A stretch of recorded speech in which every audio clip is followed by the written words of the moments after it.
A billionaire finds 4 lost children in a park during a snowstorm and offers them shelter in his mansion. When he returns home, something he sees leaves him in shock. The biting winter wind in New York battered Central Park as Robert Miller walked alone, his footsteps leaving deep prints in the snow that was quickly piling up.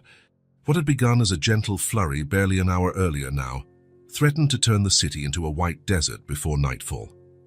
At 55, Robert was the epitome of success in the eyes of the business world.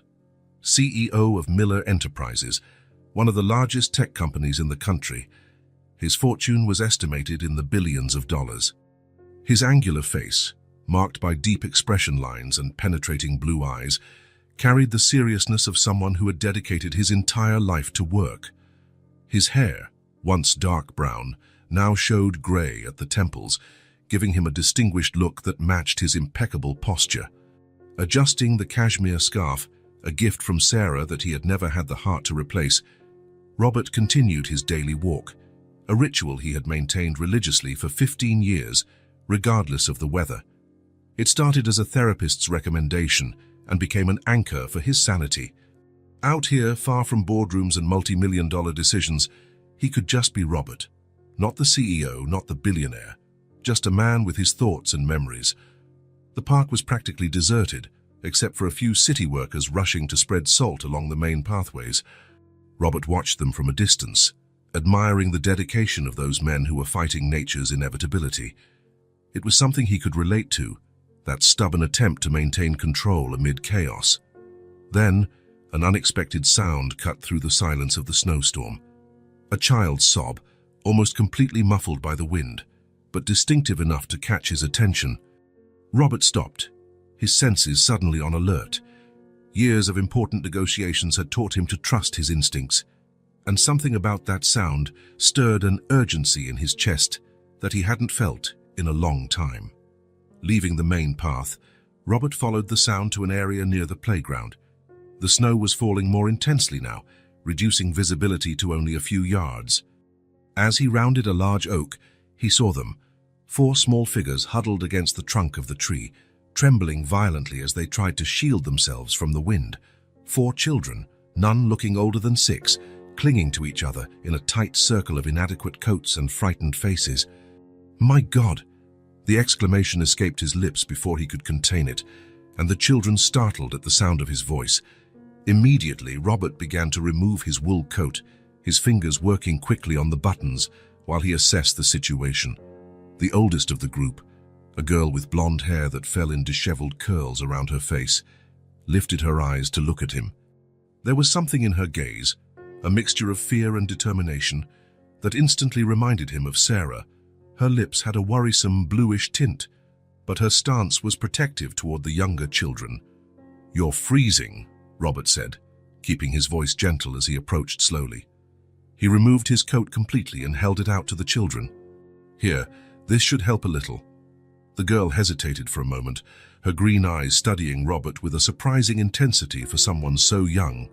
Finally, she gave a slight nod and accepted the coat, immediately wrapping it around one of the younger children, a little girl who, Robert noticed, looked practically identical to the boy next to her. "I'm Robert E.," he introduced himself, crouching in the snow to be at their eye level, ignoring the cold beginning to seep through his pants. "May I know your names?" "Emily," the oldest girl answered after a moment's hesitation. "I'm 6 years old." She paused before continuing. "This is Jack." She pointed to a boy with brown hair and equally dark eyes, who looked about 5. "And these are Olivia and Noah. They're twins." The twins, who couldn't have been older than 4, pressed even closer to each other when they heard their names. They had the same light hair as Emily, though a bit darker, and eyes of a deep blue that reminded Robert of a summer sky. "Nice to meet you," Robert replied, keeping his voice calm despite his growing concern about their situation. The children were clearly suffering from the cold, and the snowstorm was getting worse. "Where are your caregivers?" Emily exchanged a quick glance with Jack before replying. "Mrs. Stephen," she began, but a particularly strong gust of wind interrupted her, making the twins whimper from the cold. Robert realized this was no time for questions. The temperature was dropping quickly, and the children desperately needed shelter. "Listen," he said, looking each child in the eye in turn. "My house is very close, just a few blocks away. It's warm there, and we can make something hot for you to drink while we try to find who's supposed to be with you. What do you think?" The children looked at one another, years of warnings not to trust strangers evident in their hesitant expressions. It was Jack who broke the silence. "I can't feel my fingers anymore," he admitted in a low voice. Emily, showing a maturity that made Robert's heart tighten, studied him intently for a few seconds before making her decision. "Okay," she agreed, though her eyes remained vigilant. "But we all stay together." "Absolutely," Robert agreed readily. "No one gets separated." Carefully, he lifted Noah in his arms, noticing how cold the small boy felt even through the layers of clothing. Jack clung to his free hand with surprising strength, while Emily helped Olivia up. The oldest girl stayed close to the group, her eyes constantly scanning their surroundings like a little sentinel. The route that Robert normally covered in less than 10 minutes turned into a challenging journey. The wind blew against them with renewed strength, and the snow was now falling so thickly that it was difficult to see more than a few feet ahead. Robert kept a careful pace, constantly checking whether all the children could keep up. When they finally turned onto East 75th Street, the sight of the Miller mansion emerging through the white curtain of the storm drew gasps of wonder from the children.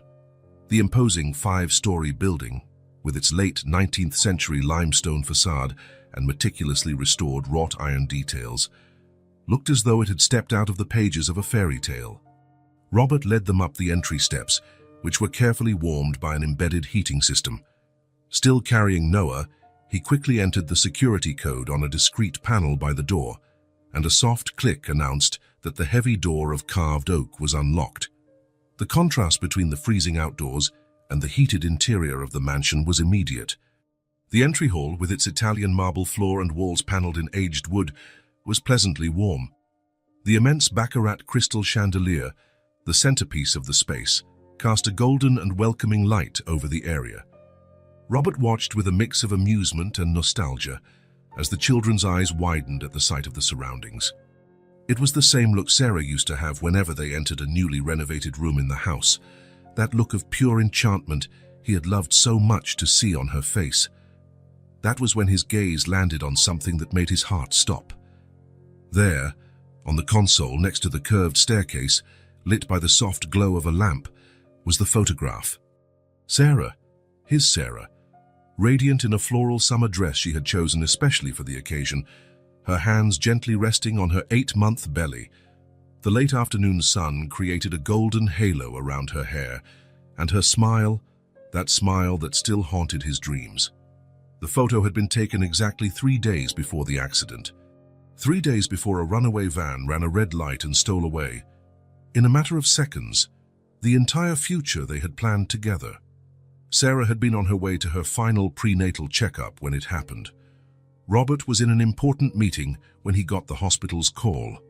The memory of running through the sterile corridors, only to arrive too late, hit him like a physical blow. The doctor's grave expression, the words that changed his life forever. "I'm sorry, Mr. Miller.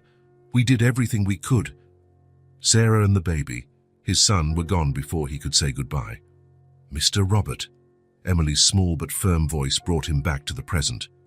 "Are you okay?" Robert blinked quickly, realizing he had been standing still holding Noah, his eyes fixed on the photograph. The children watched him with worried expressions, still shivering in their snow-soaked clothes. "Yes, Emily," he replied, his voice husky with suppressed emotion. He cleared his throat slightly before continuing. "I'm fine. Let's take care of you first. We need dry clothes and something hot to drink."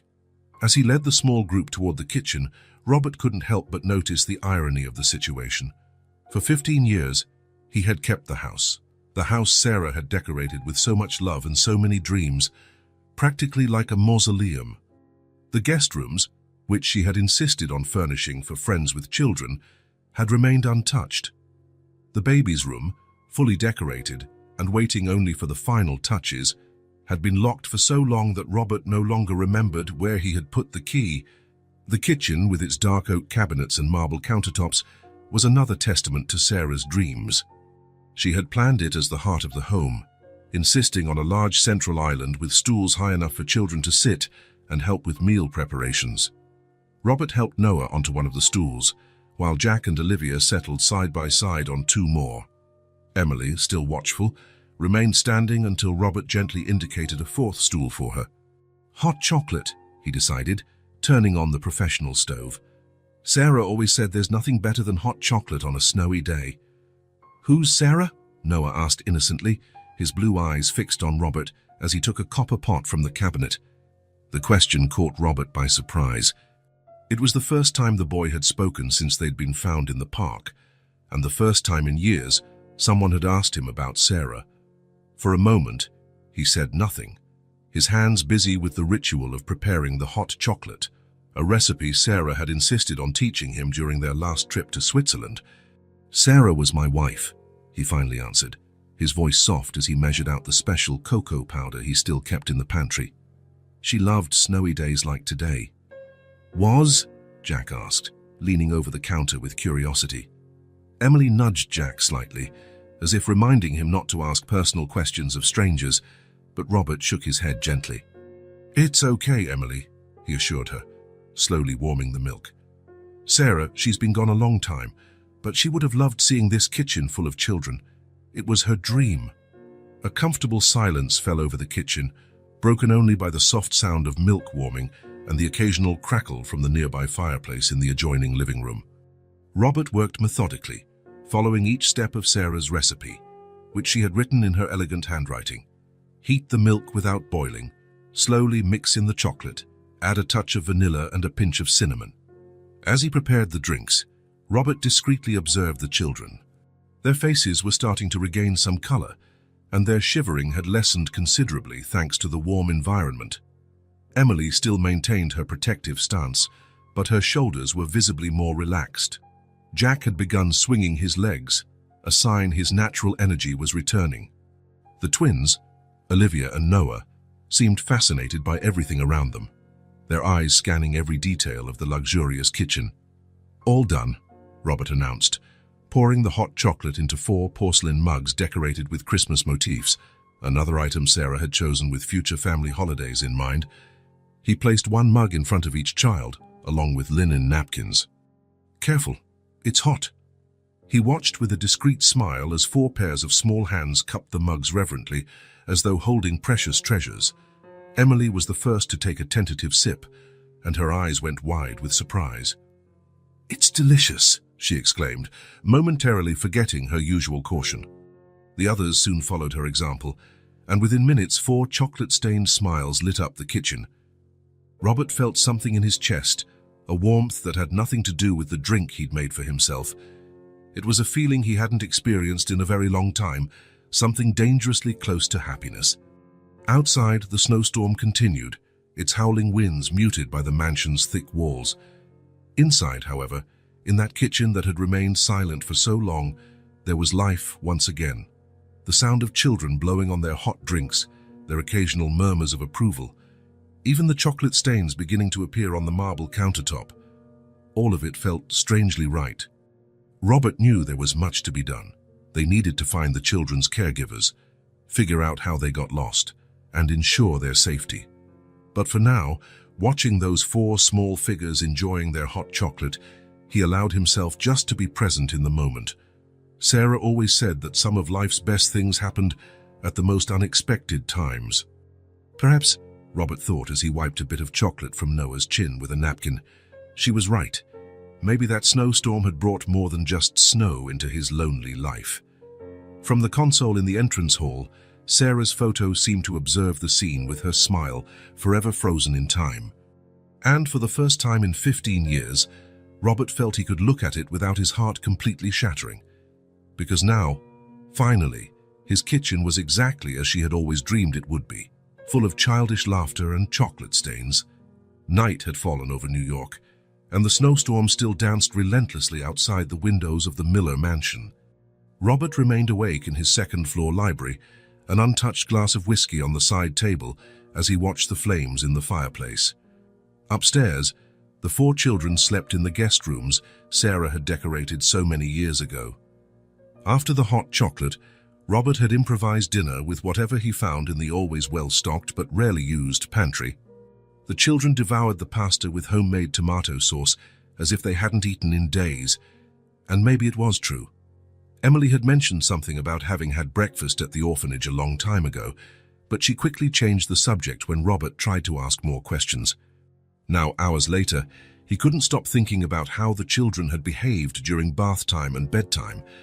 Emily, always the protector, insisted on helping the twins with the borrowed clothes, old items Robert had found in one of the rooms, likely left behind by visitors over the years.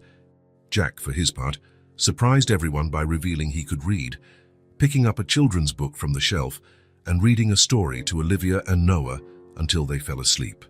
The sound of small footsteps in the hallway interrupted his thoughts. Robert got up, finding Emily standing in the doorway of the library, her blonde hair disheveled and her green eyes still drowsy.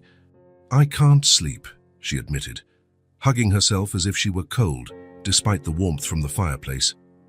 "Do you want to talk?" Robert offered, indicating one of the armchairs by the fire. Emily hesitated for a moment before entering the library, her bare feet silent on the Persian rug. She settled into the armchair, looking even smaller wrapped in the robe they had found in one of the closets. "This is a really beautiful library," she commented, her eyes scanning the floor-to-ceiling shelves. "At the orphanage, we only have one bookshelf. Most of the books are torn." Robert felt his heart tighten. "You like to read, Emily?" A small smile appeared on the girl's face. "Yes, Mrs. Stevens sometimes reads to us before bed, but she has to take care of a lot of children, so she can't read every day." "How many children are at the orphanage?" 23, Emily answered promptly. "We were 24, but Tommy was adopted last month." Her voice grew quieter as she continued. "He was 4 years old. It's easier when you're little." Robert understood the weight behind those words. At 6, Emily already knew her chances of being adopted decreased each passing year. The thought made his stomach churn. "How did you and the other children end up at the orphanage?" he asked gently. Emily fiddled with the edge of the robe for a moment before answering. "Jack arrived first. He was already there when I got there 2 years ago. His mum, she left him at the orphanage door with a letter. He doesn't like to talk about it." She paused, as if organizing her thoughts. "The twins arrived 6 months after me. They were so little and barely knew how to speak. The social worker said their dad died and their mum got sick. Couldn't take care of them." "What about you?" Robert asked gently when she fell silent. Emily shrugged, a gesture that made her look even younger. "I don't remember much. Just remember the fire. And a lot of people screaming. When I woke up, I was in the hospital. And then they took me to the orphanage." Robert felt his throat tighten. A residential building fire, 2 years ago. He remembered reading something about it in the papers, a tragedy that claimed several lives, apparently including Emily's parents. You know," Emily continued, her voice stronger now, "I take care of the little ones. Mrs. Stevens says I'm very responsible for my age. I help Olivia braid her hair, and when Noah has nightmares, I sing to him like—" She stopped abruptly. "Like your mom used to sing to you." Robert finished gently. Emily nodded, tears glistening in her eyes but refusing to fall. "Sometimes I'm afraid I'll forget the song. It's the only thing I still remember about her." Before Robert realized what he was doing, he was kneeling beside Emily's armchair, his eyes level with hers. "You're a very brave girl, Emily, and an incredible big sister." "They're not really my siblings," she mumbled. "Family isn't always about blood," Robert replied, thinking of Sarah and the child he never met. "Sometimes it's about who we choose to love and protect."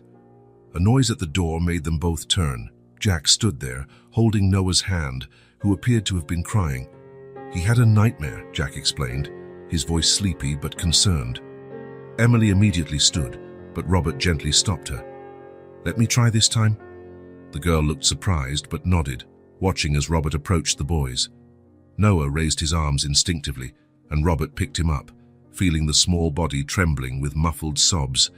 "Hey, buddy," he murmured, rocking gently. "It's okay now. You're safe here." "Where's Olivia?" Noah asked between sobs.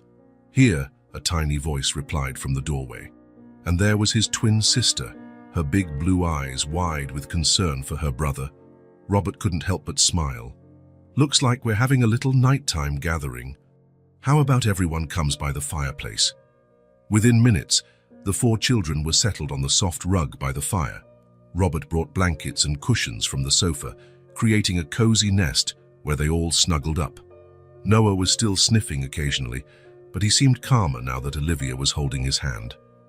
"You know something?" Robert began, sitting down with them. "When I was little and had nightmares, my mom used to tell me stories about the constellations. Do you know any?"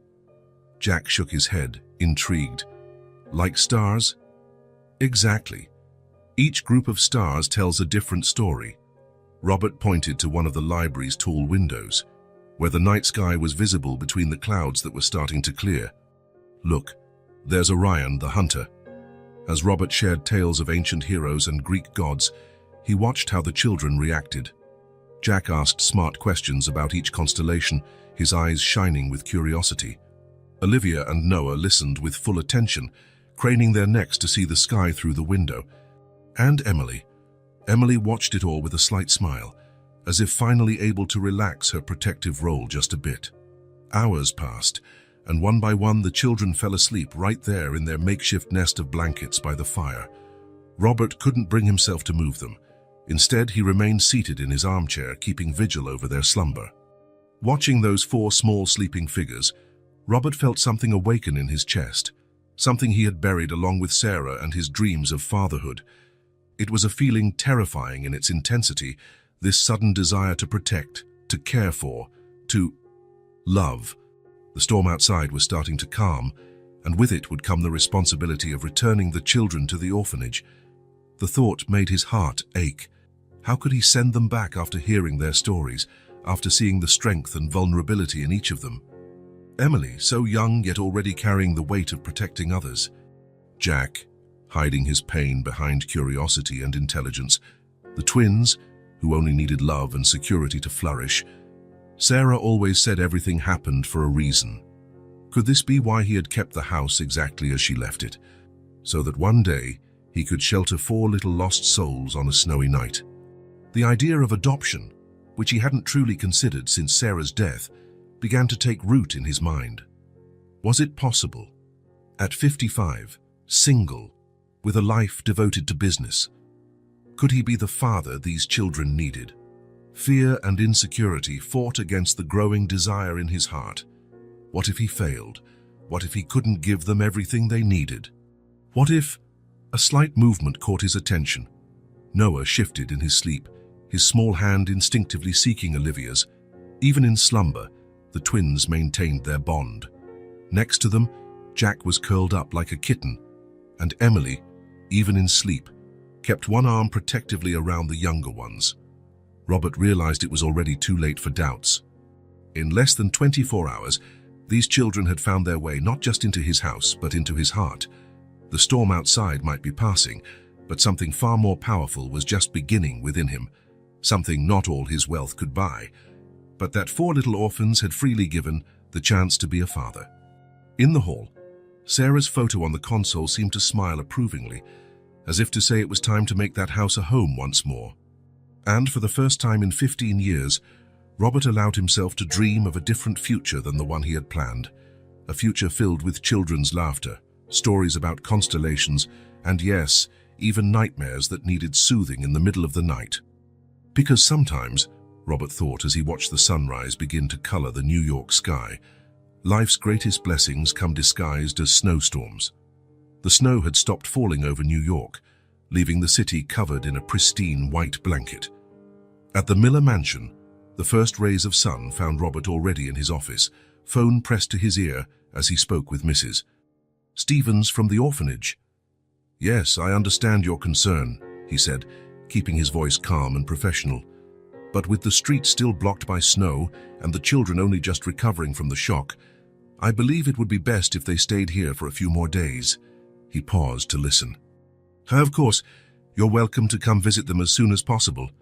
After a few more reassurances and promises to stay in daily contact, Robert hung up and leaned back in his leather chair.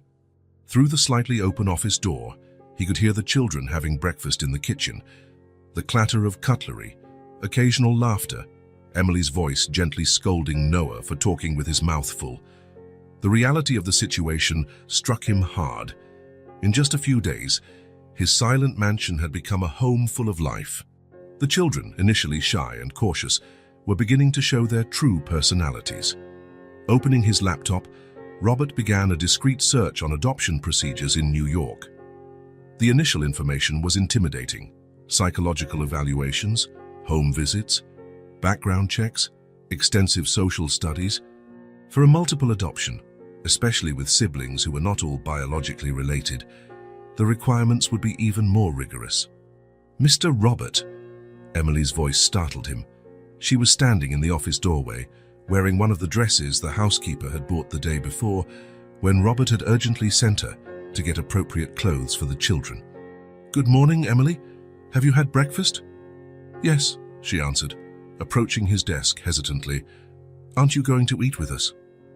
There was a note of disappointment in her voice that made Robert feel a pang of guilt. He had hidden in his office as soon as he woke up, using the phone call to the orphanage as an excuse to avoid a family breakfast, something he hadn't experienced since Sarah was alive. He began, but was interrupted by a joyful shout from the kitchen, followed by more laughter. Emily smiled, a rare sound that lit up her entire face. "Jack is teaching the twins how to stack their toast. Mrs. Maria said it's okay to make a little mess." Mrs. Maria, the mansion's housekeeper for over 2 decades, had arrived the morning after the snowstorm and immediately taken charge of the situation. Robert had never seen her so animated, her eyes shining as she prepared special menus for the children and turned the laundry area into a drying station for their new clothes. "I think I can take a break," Robert decided, closing the laptop. His research on adoption could wait. In the kitchen, he found a scene that could have come straight out of Sarah's dreams. Jack, a cloth napkin tied around his neck like a cape, stood on a stool carefully arranging pieces of toast in a surprisingly stable structure. Olivia and Noah watched with admiration, their own attempts at construction in various states of collapse. "Good morning, kids," Robert greeted, met by an enthusiastic chorus of "Good morning, Mr." "Robert, look," Noah exclaimed, pointing to his crooked tower of toast. "I made a building like your house." "It's a castle," Olivia corrected, with the authority only a twin sister can muster. "Look at the towers." Robert approached to examine the constructions, making appropriately impressed comments about each one's architecture. Mrs. Maria, busy at the stove, threw him an approving glance over her shoulder. "Children need a good breakfast after all that adventure in the snow," she declared, setting a plate of eggs and bacon in front of him. "You do too, if I may say so." The rest of the morning passed in a blur of domestic activities Robert barely recognized as part of his normal routine. After breakfast, the children insisted on showing him the drawings they had made the previous night. Jack had drawn a complex map of the solar system, inspired by the constellation stories Robert had shared. Olivia created a family of colorful cats, while Noah opted for an abstract interpretation of what he claimed was dancing snow. Emily, meanwhile, had drawn the mansion with surprising accuracy for her age, including the window details and the wrought iron patterns. In the drawing, 5 smiling figures stood hand in hand in front of the house. "That's our—" She paused, correcting herself quickly. "That's your family, Mr. Robert. Look, here's Jack with his cape, and the twins, and me." Her voice trailed off as she pointed to the tallest figure. "And this is you." Robert felt his throat tighten when he realized Emily had drawn a smile on his face, something he barely remembered doing in the last 15 years. The afternoon brought more discoveries and adjustments. Robert found himself learning how to braid Olivia's hair under Emily's patient guidance, while Jack read aloud from one of the library's books, his clear, confident voice stumbling only over the toughest words. Noah, who had developed a fascination with the enormous TV in the living room, insisted on watching documentaries about planets, an interest clearly sparked by the constellation stories. Robert found himself sitting on the couch with the boy in his lap, patiently explaining why Pluto was no longer considered a planet. Lunchtime turned into an impromptu etiquette lesson when the children showed curiosity about the different types of silverware at the formal dining table. Robert, recalling the lessons Sarah used to give at fundraising dinners, found himself explaining the difference between salad forks and fish forks to a surprisingly attentive audience. "Mrs. Stevens always says we need to learn good manners," Emily commented as she helped Olivia hold her knife properly. "But at the orphanage, we only have one kind of fork." The casual remark made Robert pause in his own meal. While the children debated enthusiastically which utensil to use for pudding, he allowed himself to imagine what it would be like to have them in his life permanently. The idea, which should have been intimidating, felt increasingly natural. In the afternoon, while the children took their naps, a routine Mrs. Maria insisted on maintaining, Robert returned to his office and continued his research on adoption. This time, however, his searches were more focused, more determined. He found the website of a reputable attorney specializing in family law, Dorothy Chen, known for handling complex adoption cases. His fingers hovered over the keyboard for a moment before typing an email requesting an urgent, discreet consultation. The response came almost immediately. The attorney could meet him the next morning, before regular office hours. Robert confirmed the appointment, feeling a mixture of anxiety and determination. The sound of small footsteps in the hallway signaled the end of nap time. Soon, Noah appeared at the office door, his hair tousled from sleep and his favorite blanket trailing on the floor. "I had a dream," he announced, climbing onto Robert's lap without ceremony. "I dreamed we lived here forever." Robert felt his heart skip a beat. "Really?" he managed to reply, his voice rougher than he intended. Noah nodded solemnly. "You were our dad and made hot chocolate every day." Before Robert could fully process the impact of those words, more voices joined the conversation. Jack and Olivia appeared, followed by Emily, who looked as though she hadn't slept much, her eyes watchful as always. "Can we play in the garden?" Jack asked hopefully. "The snow looks perfect for making snowmen." Robert glanced out the office window at the garden covered in pristine snow. The rational side of his brain said he should get back to work. There were emails to answer, meetings to reschedule, a company to run. But then he felt Noah snuggle closer in his lap, saw the anticipation in Jack's eyes, the timid smile on Olivia's face, and the way Emily watched the scene with both hope and fear of disappointment. "Of course you can," he heard himself saying. "But first we need to bundle up properly." The next hour was spent outside in the garden, building not just one but 4 snowmen, one for each child.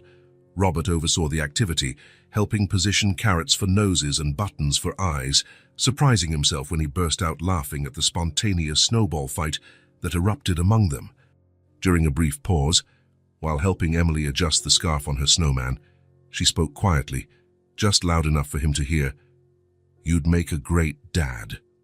Her words hit Robert like a punch to the gut.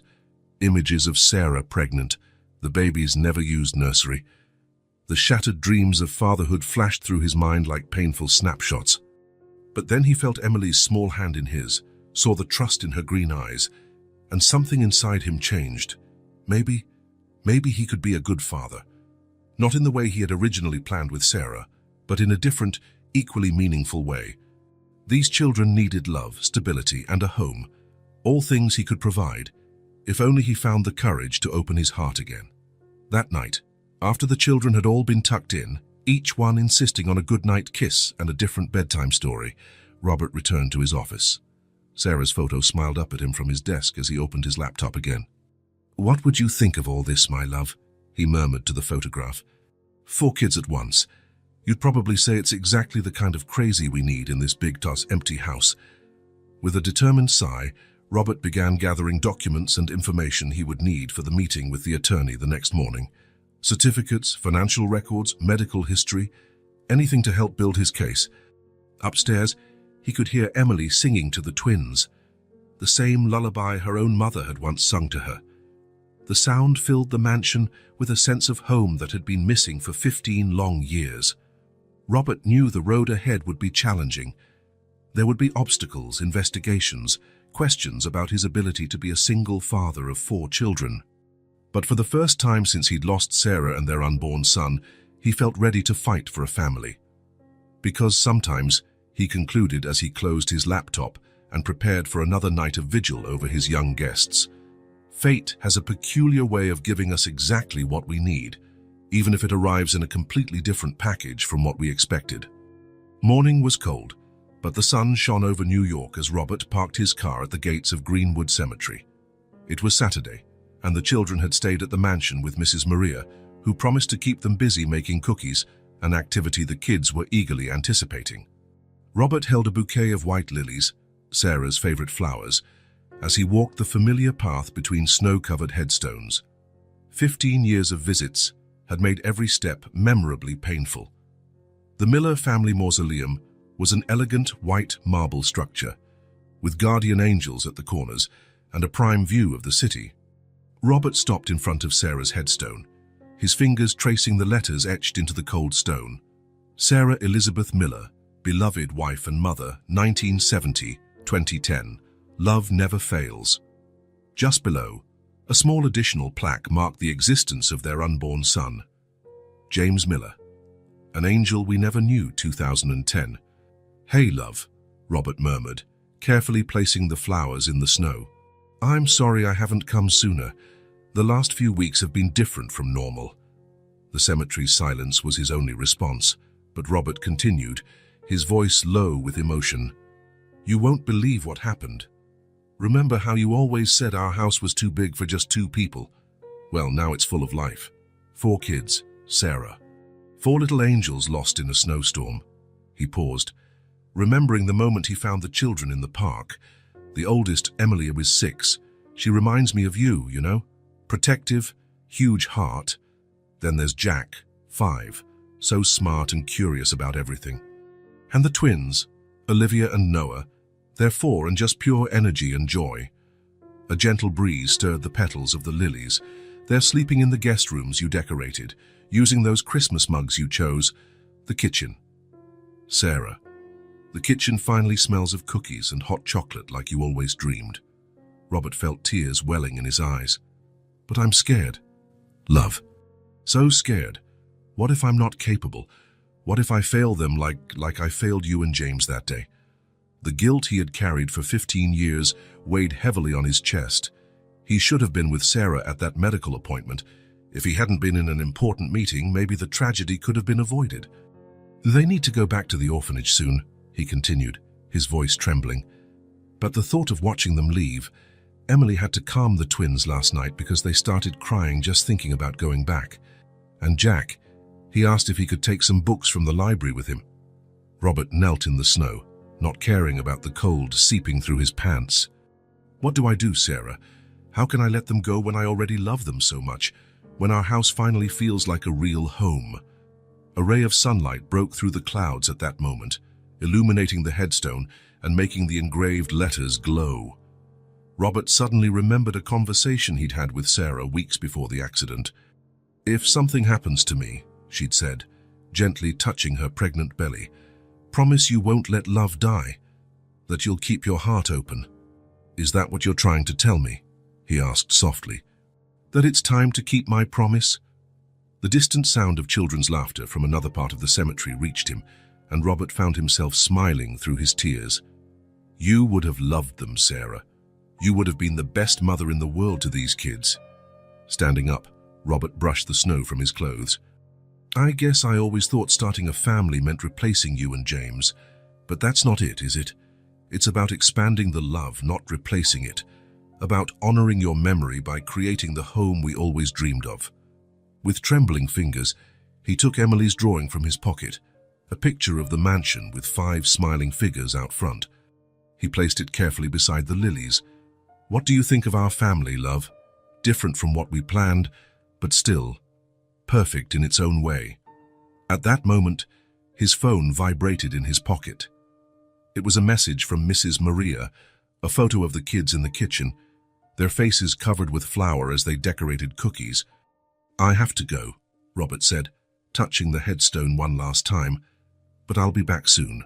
With good news, I hope. I love you, Sarah. Always." On his way back to the car, his steps felt lighter, his mind clearer. The pain of loss would never entirely disappear, but maybe it was time to let new joy into his life. When he arrived home, he was greeted by 4 flour-dusted pairs of arms and chocolate-stained smiles.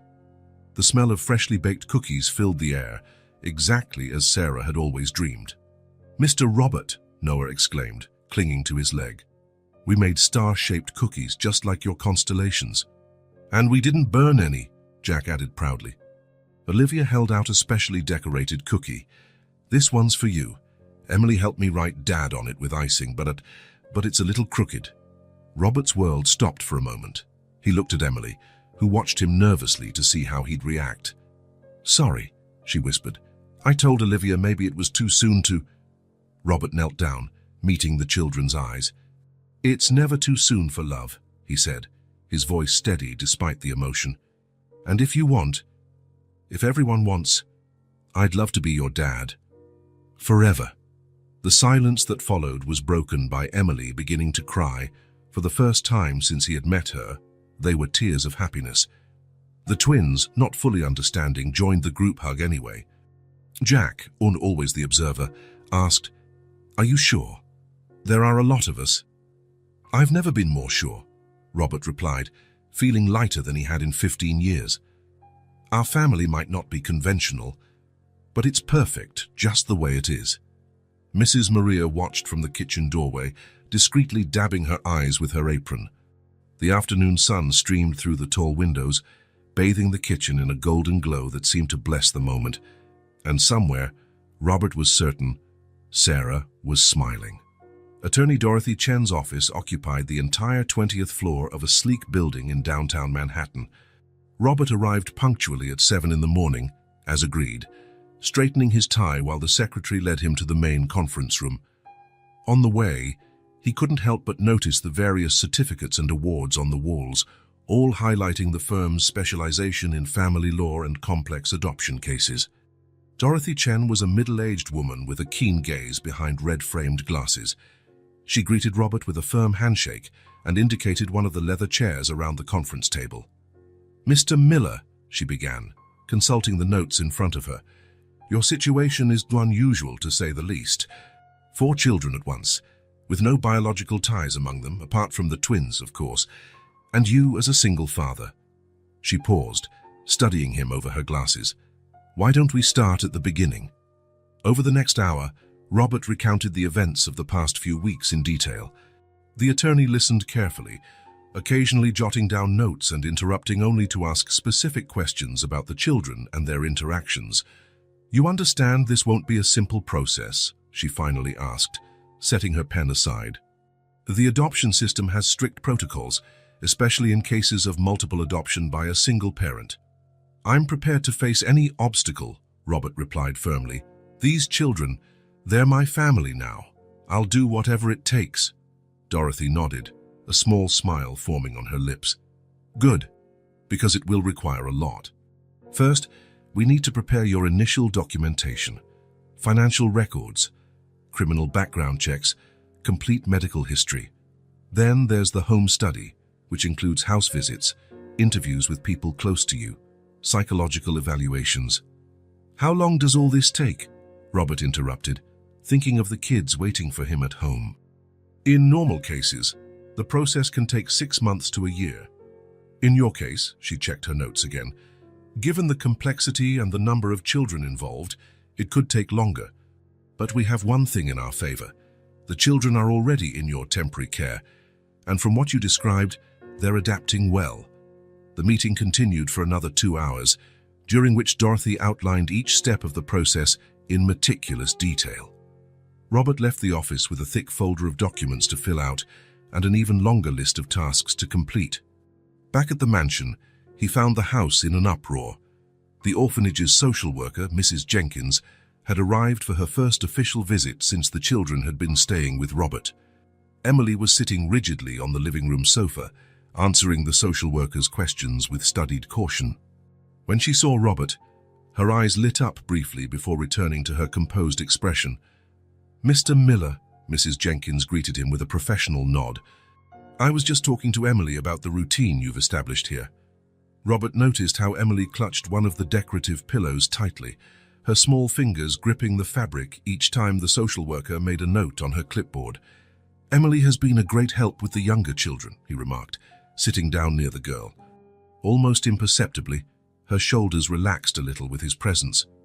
"Yes, she mentioned that," Mrs. Jenkins replied in a neutral tone, "though I should express concern about placing so much responsibility on a 6-year-old. "Actually," Robert interjected gently, "we've been talking about that. Emily is learning she can just be a child here." "Right, Emily." The girl nodded, a small smile appearing on her face. "Mr. Robert says my only job is to play and be happy." The social worker made a few more notes before asking to see the other rooms in the house. During the tour, she meticulously examined every aspect of the mansion, from the safety bars on the windows to the contents of the refrigerator. Upstairs, they found Jack in one of the guest rooms, now clearly his room, with books spread out on the bed and a solar system poster freshly taped to the wall. "You like astronomy, Jack?" Mrs. Jenkins asked, noticing the planet drawings decorating the desk. "Mr. Robert taught me about the constellations," Jack replied enthusiastically. "And now we're reading a book about space exploration. Did you know there are people living in space right now?" Their conversation was interrupted by crying sounds coming from the adjacent room. It was Noah, waking from his nap earlier than usual, clearly distressed from a nightmare. Robert instinctively moved toward the room, but Mrs. Jenkins gently stopped him. "Let's see how the kids handle the situation," she whispered. Seconds later, Emily appeared in the hallway, followed by Olivia. The girls entered the room, and soon they could hear Emily softly singing the same lullaby her mother used to sing. Mrs. Jenkins watched the scene with professional interest, making more notes on her clipboard. Robert had to resist the urge to intervene, his heart aching at the sound of Noah's sobs gradually calming under Emily's gentle voice. Later, after the social worker's departure, Robert gathered the children in the library, his favorite room in the house, where so many memories had been created in recent weeks. "We need to talk about some important things," he began, watching how each child took their usual spot. Emily by the fireplace, Jack on the rug with a book still open on his lap, and the twins side by side on the sofa. "Is Mrs. Jenkins going to take us back?" Olivia asked in a low voice, gripping Noah's hand. "No, sweetheart," Robert quickly assured her. "Actually, that's what I want to talk about. I met with a lawyer this morning, a very special person who's going to help us stay together. Forever." "Like a real family?" Jack asked, his eyes bright with hope. "Exactly like a real family," Robert confirmed. "But it's going to take some time. There will be more visits like today, more people asking questions and watching how we live together." Emily frowned thoughtfully. "What if they decide we can't stay?" The question hit Robert like a punch to the gut. It was his biggest fear, too, although he tried not to show it.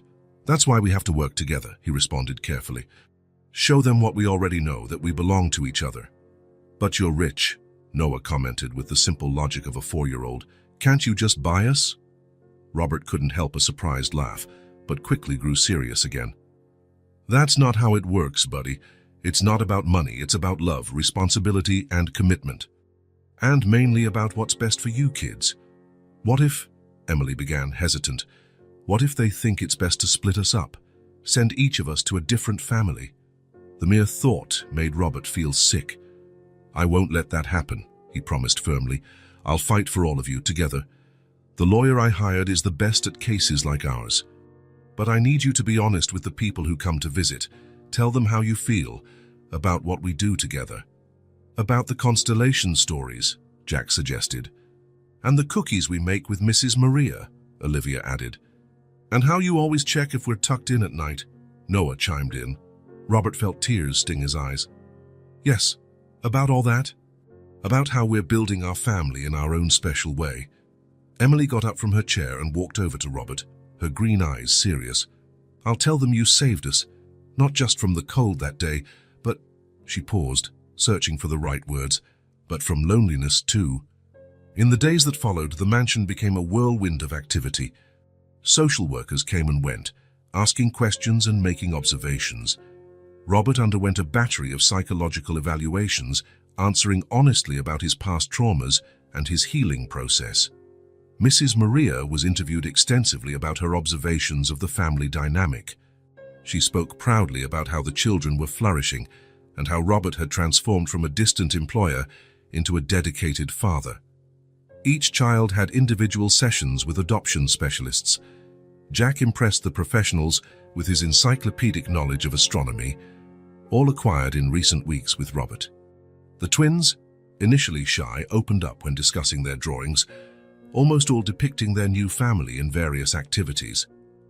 Emily surprised everyone by requesting a personal meeting with Dorothy Chen. The lawyer, intrigued, agreed to visit the mansion on a Sunday. "I know I'm little," Emily began, sitting very straight in her armchair in the library, "but I understand things. I know some people think it's strange, a single man wanting to adopt 4 kids at once." Dorothy observed the girl with renewed interest. "What do you think about that, Emily?" "I think sometimes the best families are the ones we choose," she replied, quoting something Robert had said days earlier. "Mr. Robert, he didn't have to help us that day. He didn't have to open his house or his heart. But he did." And now she hesitated, tears shining in her eyes. "Now I finally know what it's like to have a real dad." The lawyer made extensive notes from that conversation, later telling Robert that she had rarely seen such emotional maturity in a child so young. Weeks turned into a month, then 2. Robert balanced his responsibilities at the company with the demands of the adoption process, often working late at night after the children were asleep. But never, not once, did he miss family dinner or the nightly story session.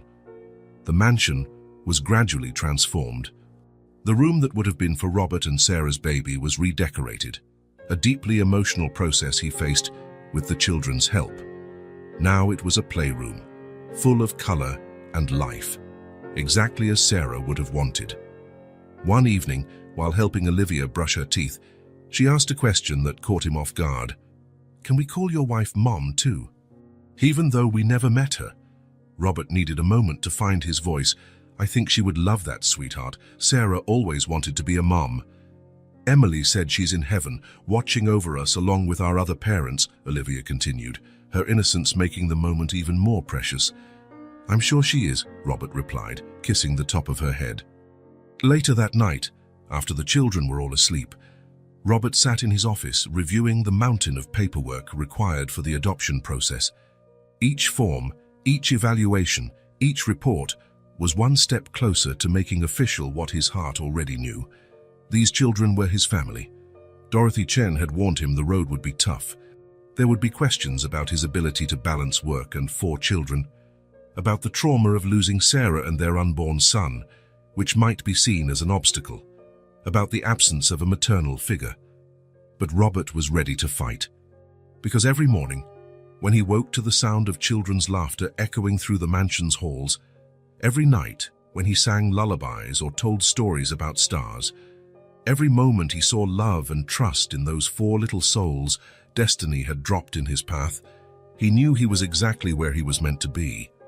The adoption process would be just the beginning of his journey as a father. There would be challenges ahead, adjustments to make, difficult moments to endure.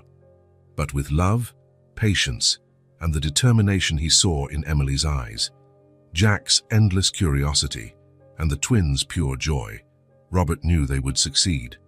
Because sometimes the strongest families are forged not by blood, but by love and the conscious choice to belong to one another. News spread through the neighborhood like a whisper that gradually grew louder. It started with Mrs. Thompson, who had lived next door to the Miller mansion for 3 decades and couldn't help but notice the changes. The once silent garden now echoed with children's laughter. Lights stayed on later, and for the first time in 15 years, there were Easter decorations in the windows, clearly made by small, enthusiastic hands, on a particularly pleasant Saturday morning. While Robert was helping Jack ride a bike without training wheels in the front yard, Mrs. Thompson finally decided to satisfy her curiosity. "Robert Miller," she called from the sidewalk, her tone carrying years of silent concern for her solitary neighbor. "I see a lot has changed around here." Robert held the bike steady, while Jack regained his balance. "Mrs. Thompson, good morning." "Yes, things are different." "Dad," Jack called, still focused on his pedals. "Can I try on my own now?" The smile that lit Robert's face upon hearing the word "Dad" did not go unnoticed by the neighbor. Tears welled in her eyes as she watched him patiently explain how to keep his balance. jogging beside the bike for a few yards before letting go. Sarah would have loved to see this, Mrs. Thompson remarked softly when Robert returned to her. She always said this house needed children. Before Robert could respond, Emily appeared at the front door, followed by the twins. "Mr. Robert, Mrs. Maria wants to know if we can have a picnic in the yard today." "Mrs." Thompson watched in amazement as Robert coordinated the children with a natural ease that seemed impossible for someone who had been isolated for so long.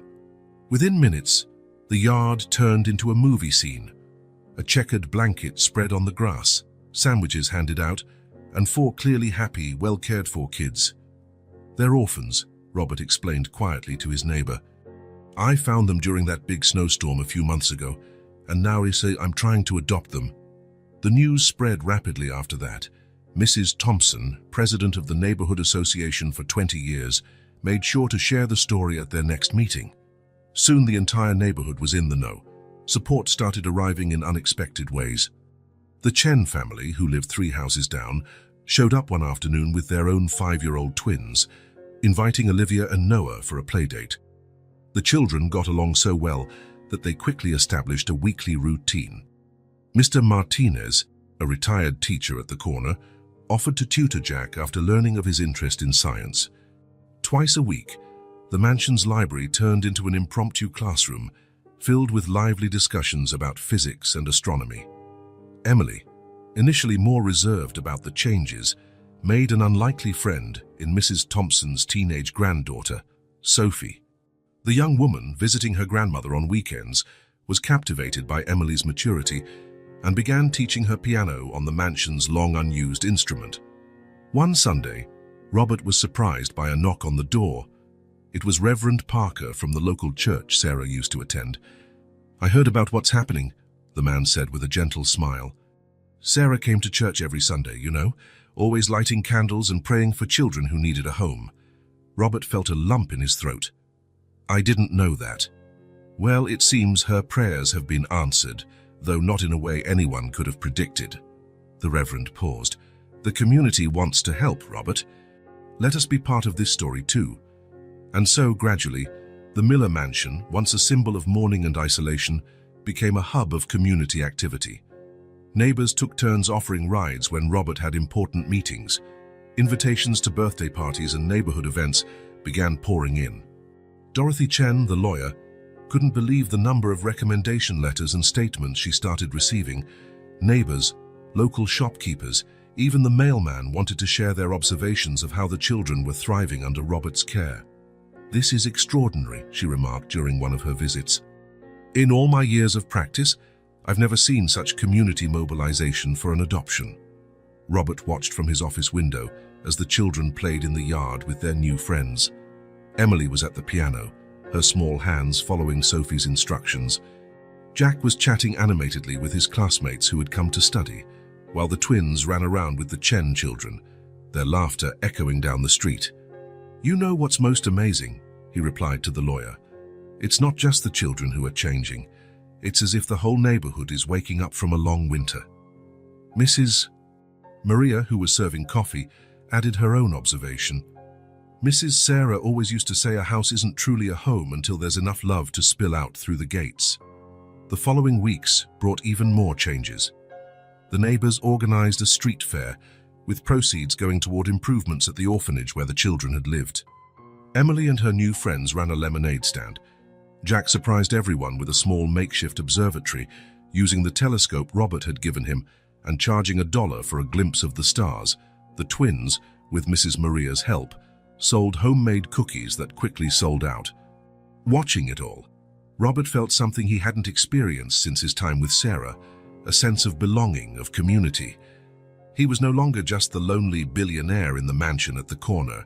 He was a father, a neighbor, part of something bigger than himself. One afternoon, while helping Emily practice piano, she made an observation that perfectly captured their transformation. "It's funny, isn't it? Before it was just the 4 of us at the orphanage and you alone in this huge house. Now it feels like we have the biggest family in the world." Robert kissed the top of her head, touched. "And you know what? I think that's exactly how it was meant to be."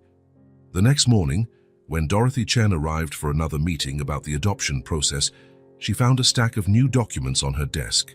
Dozens of letters of support from the community, positive reports from the children's teachers, and glowing assessments from social workers about how well the family had integrated into the neighborhood. "Well," she said, adjusting her red-framed glasses, "I think we're ready for the final phase of the process." Robert felt his heart race. He knew the biggest challenges were still ahead, but for the first time, he didn't feel alone on this journey. He had not only 4 wonderful children by his side, but an entire community rooting for his success. Sarah's photo on the console seemed to smile more brightly that morning, as if she too knew that her final wish, to see the house filled with so much love it overflowed, had finally come true. A palpable tension filled the Miller mansion at dawn. It was the final week of evaluations, and a full team of social workers, psychologists, and adoption committee members was scheduled to conduct the last interviews. Dorothy Chen had warned Robert these would be the most crucial days of the entire process. "Remember," Robert said at breakfast, looking at the anxious faces around the table, "we just need to be ourselves. There are no right or wrong answers, only the truth about our family." Emily was pushing her cereal around in the bowl without eating, a habit Robert recognized as a sign of nervousness. "What if they ask hard questions? Then we'll answer honestly," Robert assured her, reaching across to hold her hand, "just like we always do." Jackie Beeson, who had memorized the adoption process as if it were a scientific study, added, "Ms. Dorothy said we have an 82% chance of approval. Those are pretty good odds." The twins exchanged confused looks. "What are odds?" Noah asked, making everyone laugh and easing some of the tension.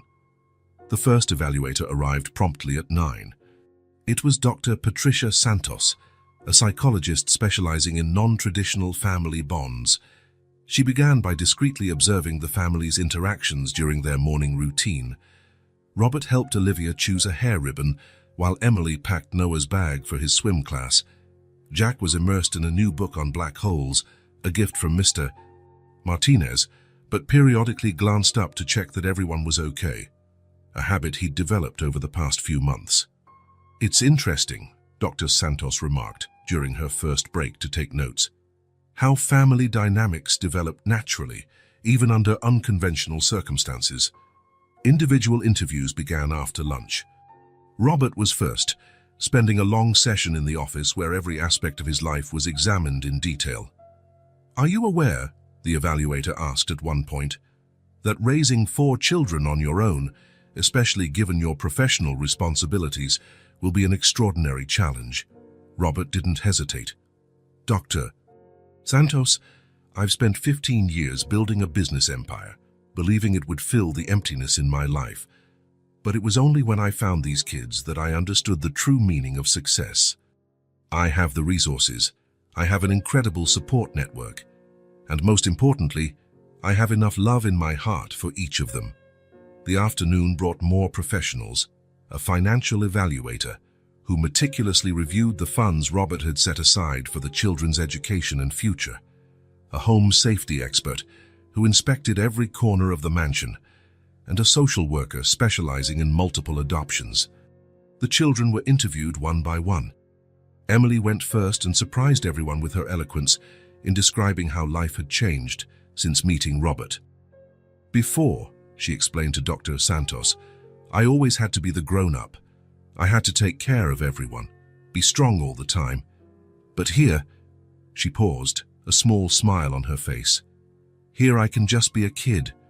Because I know Mr. Robert is taking care of us." Jack, in his interview, impressed the evaluators with his unique perspective. "It's like a science experiment," he said, adjusting his new glasses Robert had recently gotten for him. "Take different elements, put them together under the right conditions, and something new and wonderful happens. It's how stars are born, you know." The twins, though younger, also had memorable moments in their interviews.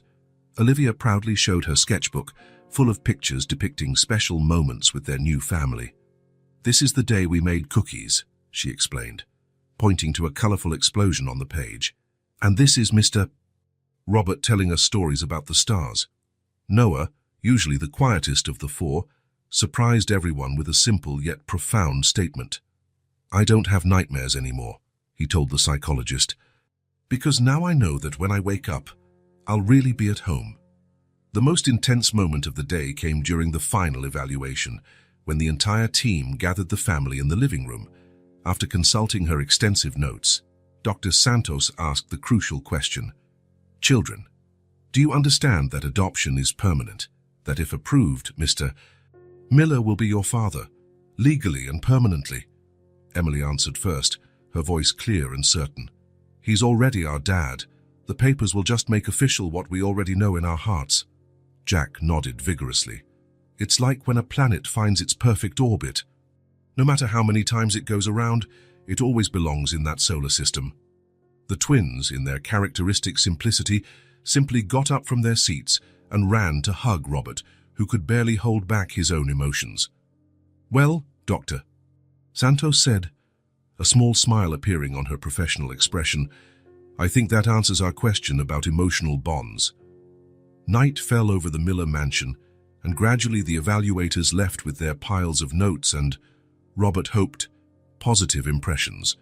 He tucked the children into bed as usual, but this time each goodnight hug felt charged with extra meaning. When he finally retreated to his office, he found Dorothy Chen waiting for him. She had discreetly observed the entire process throughout the day. "So?" Robert asked, barely containing his anxiety. Dorothy allowed herself a small smile. "The preliminary evaluations are extremely positive, Doctor. Santos already hinted her report will be favorable, and the other evaluations seem to follow suit." Robert released a breath he hadn't realized he was holding. "How long until—" "The committee meets next week," she replied, checking her schedule. "If all goes well, you'll soon be a legal family." Later, alone in his office, Robert found himself looking at Sarah's picture. "I hope you're proud, my love," he murmured.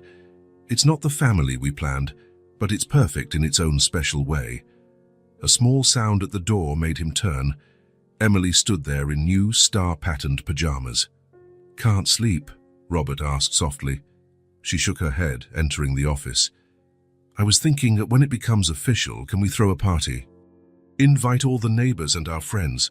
Robert smiled, pulling her onto his lap. "Of course we can. The biggest party this neighborhood has ever seen.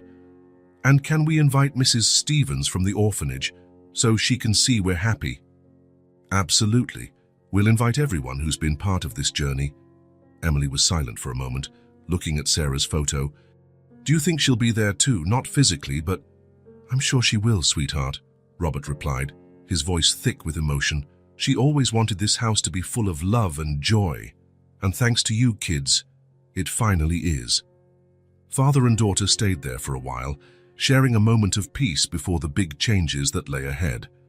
Neither could imagine that, in just a few days, their newly formed family would face its greatest challenge yet. The morning began like any other at the Miller mansion. Robert was in the kitchen, helping Noah with his cereal while Emily braided Olivia's hair. Jack Weghurst, as usual, was absorbed in one of his books, occasionally sharing facts about black holes with anyone who would listen. Robert's phone rang at 7:15, right on schedule, his executive assistant with the daily briefing. But this time, something in her voice was different. "Mr. Miller," Sarah Martinez said, her voice tense, "you need to see today's Wall Street Journal." Front page. Robert picked up his tablet, and in seconds his world fell apart. The headline jumped from the screen like a punch to the gut. "Accounting irregularities at Miller Enterprises, CEO under investigation." Emily, ever alert to Robert's mood changes, noticed his expression immediately. "Is everything okay, Mr. Robert?" "Yes, sweetheart," he answered automatically, but his mind was already processing the implications.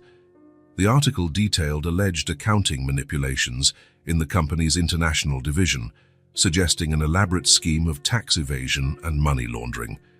"Mr. Miller," his assistant continued on the phone, "the press is already crowding outside the office. And there are some reporters headed to your house." Robert glanced at the children, his heart constricting. "Sarah, cancel all my meetings. Call my lawyers for a video conference in an hour." And please arrange extra security for the house. He had barely hung up when Dorothy Chen called.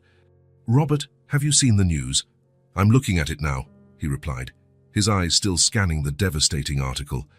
Dorothy, the adoption process. The committee has already been in touch, she interrupted, her voice grave. They're putting everything on hold until this is resolved. Robert closed his eyes, feeling as though the ground was vanishing beneath his feet. The sound of children's laughter at the breakfast table now felt like it was coming from another world. Dad, Jack's voice snapped him back to reality. There are people with cameras outside. Robert stood up quickly, heading to the window. Several news vans were already parking in the street, and photographers were setting up at the edge of the property. Mrs. Maria, he called to the housekeeper, who was already watching the scene with concern. Please keep the curtains closed and the children away from the windows. I'll call the school and let them know they won't be coming today. But it's lab day, Jack protested, his eyes wide behind his glasses. Mr. Martinez was going to show us how a microscope works. I know, buddy. Robert knelt beside him. But we need to stay home today. I promise I'll explain everything, okay? The next few minutes were a whirlwind. Robert coordinated with his security team to ensure no reporter got close to the house, while simultaneously trying to keep the children calm and occupied. It was Emily who finally confronted the situation. After setting the twins up with coloring books in the library, she found Robert in his office, in the middle of a frantic series of phone calls. It's about the company, isn't it? She asked, her voice small but steady. I saw the paper when you left your tablet on the table. They're saying bad things about you. Robert quickly ended his call and turned his full attention to her. Yes, Emily. Some people are making very serious accusations about how I run my company. Are they true? No, he replied without hesitation. But I'll need time to prove it. Emily bit her lip, a gesture Robert recognized as her deepest worry. Is this going to mess up the adoption? Robert felt his heart break. How could he explain the complexity of this situation to a 6-year-old? How to say that all their carefully built plans might now be threatened by false accusations? Emily, he began carefully, I promise I'll fight with everything I have to keep our family together. But I need you to be strong right now, especially for the little ones. She nodded solemnly, but before she could respond, they were interrupted by shouts from downstairs. Noah had turned on the TV in the living room, and Robert's face was now on every news channel. Serious accusations against Miller Enterprises CEO Robert Miller, who recently gained local media attention for his attempt to adopt 4 orphaned children. Robert ran to switch off the TV, but the damage was done. Noah was crying. Olivia clung to him, and Jack stood in the doorway, his face pale. Are they going to take us away? Olivia's voice trembled with the question everyone feared. No, Robert answered with more firmness than he felt. I won't let that happen. The following hours were a juggling act in the impossible. While trying to manage the crisis at the company through video conferences in his office, Robert also had to handle the children's palpable fear and the mounting pressure from the media. Dorothy Chen arrived mid-afternoon, forcing her way through the crowd of reporters with the help of security. She brought even more troubling news. Child Services is sending an emergency evaluation team, she informed him. They want to determine if the children are in a stable and safe environment. This is ridiculous, Robert exploded, losing his composure for the first time. These accusations have nothing to do with my ability to be a father. I know, Dorothy said softly, but we have to play by their rules if we want to keep the children. Outside the office, they could hear Mrs. Maria trying to distract the kids with the promise of baking cookies, but even that normally joyful activity sounded forced today. That night, when Robert finally got a break from the endless calls and meetings, he found the children gathered in the library, their safe space since the beginning. Emily was reading a story to the twins, while Jack rearranged his collection of space books, a habit he resorted to when anxious. Can we talk? Robert asked gently, sitting on the sofa. 4 pairs of eyes looked at him, each reflecting different degrees of worry and fear. I know today was scary, he began, and you must have a lot of questions. I want you to know you can ask me anything. Why are people saying bad things about you? Jack asked first. Robert took a deep breath. Some people think I did something wrong at my company, something about money and taxes, but I didn't, and I'm working on proving that. Why are there so many people with cameras outside? Olivia questioned. They're reporters. They want to write stories about what's happening. Bad stories, Noah asked in a small voice. Some of them, yes, Robert admitted. But what matters is that we know the truth. Emily, who had remained silent, asked the hardest question. What if they don't believe you? What if they make us leave? Robert felt tears well in his eyes, but he held them back. Listen, all of you, he said, opening his arms so the children could gather in a group hug. No matter what happens, no matter what they say, you are my family. I will fight for you with everything I have. That night, none of the children wanted to sleep in their own rooms. Robert ended up setting up a camp in the library, with mattresses and blankets spread out on the floor. As he told yet another story about constellations, he tried not to think about the headlines that would fill tomorrow's newspapers. The days that followed brought new challenges. The community, which had been so supportive, began to split. Some neighbors stood firmly by Robert, defending his character and dedication to the children. Others, influenced by the negative media coverage, started questioning whether he was truly fit to be a father. The Chen children's playdates with the twins were suddenly cancelled. Although Mr. Martinez still believed in Robert, he was advised to temporarily suspend Jack's science lessons. Even Sophie, Emily's piano teacher, was told by her parents to keep her distance. The forced isolation was especially hard on the children. Used to a life now filled with friends and activities, they found themselves confined once again, this time not by a snowstorm, but by a far more powerful tempest. Robert split his time between meetings with lawyers, trying to uncover the source of the accusations, and moments with the children, trying to maintain some sense of normalcy. Sometimes he felt he was failing at both. One night, after another exhausting day of investigations and interviews, he found Emily awake in her room, looking out the window at the news vans still parked on the street. "I can't sleep," she admitted when he sat beside her. "Me neither," Robert confessed. "At the orphanage," Emily began hesitantly, "I learned that sometimes bad things happen to good people. But I also learned that the truth always comes out sooner or later." Robert's heart tightened at the precocious wisdom of this little girl who had become his daughter in all the ways that mattered. "You know what else I learned," she continued, "that a real family stays together no matter what." In that moment, Robert made a silent promise to himself and to the children. No matter the personal or professional cost, he would find a way to prove his innocence and keep his family together. Because Emily was right, a real family stays together, especially in the hardest times. What he didn't know was that, somewhere in the Miller Enterprises archives, crucial evidence of his innocence was about to surface, completely changing the course of their story. But for now, all he could do was hold his daughter close and hope the love they had built was strong enough to weather the storm. The truth arrived on a Thursday morning, via an anonymous email sent simultaneously to the Miller Enterprises Board of Directors and the major news outlets. The sender was Marcus Chen, former CFO of the company's international division, who had mysteriously vanished weeks before the scandal broke.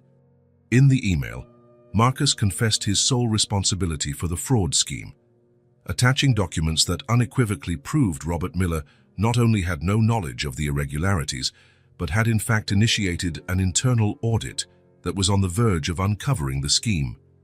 "That's why I had to act," Marcus wrote in his confession.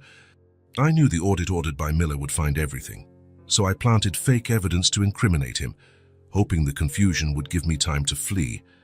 But I can't live with this guilt anymore, especially knowing my greed is threatening not just an innocent man's reputation, but also the future of 4 orphaned children." Robert was in the library with the children when he got the news. Emily was practicing piano. Despite no regular lessons with Sophie, she kept diligently working on her own. Jack was explaining solar eclipses to the twins, using an orange and a marble as improvised models. "Dad?" Jack was the first to notice the change in Robert's expression as he read the email on his phone. "Is something wrong?" Robert needed a moment to find his voice. "Yes, son, something really good just happened." The next few hours were a whirlwind. The same news channels that had condemned Robert now scrambled to report his innocence. The reporters who had camped outside the mansion for weeks wanted exclusive interviews about his triumphant vindication. But Robert had only one priority: his family. Gathering the children in the library, the refuge that had sheltered them through the crisis, he explained the situation as simply as possible. "Remember how I said the truth always comes out?" he asked, smiling at Emily. "Well, it did. The bad people who did wrong at the company were found out, and now everyone knows I had nothing to do with it." "So you're not going to jail?" Noah asked with a 4-year-old's innocence. "No, buddy, I'm not going to jail." "And they won't send us away?" Olivia added, her small hand seeking her twin brother's. Robert felt tears pricking his eyes. "No, sweetheart. Nobody's going to separate our family." Dorothy Chen arrived at the mansion later that afternoon, carrying a folder everyone recognized immediately: the adoption papers. "The committee held an emergency session as soon as the news broke," she explained, genuine relief lighting her normally serious face. "They were especially impressed by how you handled the entire situation, Robert." "What do you mean?" "Well, for starters, you prioritized the children's well-being above all else. You maintained their routines as much as possible, protected them from the media, and most importantly, you were honest with them in an age-appropriate way. The social worker's report specifically highlights how safe and loved the children felt, even during the crisis." Emily, seated close enough to hear, added her own comment. "He told us stories every night, even when he was really tired, and he always said we'd stay together no matter what." Dorothy smiled at the girl. "Exactly. And that's why I'm pleased to inform you that the committee unanimously approved the adoption. We just need your signature, Robert, and it's official." The moment Robert signed the papers was forever etched into everyone's memory. His hands shook slightly as he wrote his name, officially becoming the father of Emily, Jack, Olivia, and Noah Miller. "Are we a real family now?" Olivia asked, her wide blue eyes brimming with emotion. "We've always been a real family, sweetheart," Robert replied, pulling her onto his lap. "Now we just have a piece of paper that says what we already knew in our hearts." Word of the adoption approval spread quickly through the neighborhood. Mrs. Thompson was the first to arrive, bringing a homemade cake and tears of joy. Mr. Martinez came soon after, carrying a new telescope for Jack. "So we can watch the next eclipse as a family," he explained. The Chen family brought their twins for a long-overdue visit, and soon the mansion's garden was full of children playing, as though the recent weeks of isolation had never happened. Sophie returned to resume Emily's piano lessons, and Emily greeted her with a tight hug before showing how much she had practiced on her own. The official celebration took place the following weekend, a party that gathered the entire community. The mansion's garden was decorated with lights and flowers, tables set out on the lawn, and Mrs. Maria oversaw an army of helpers in the kitchen to ensure there was enough food for everyone.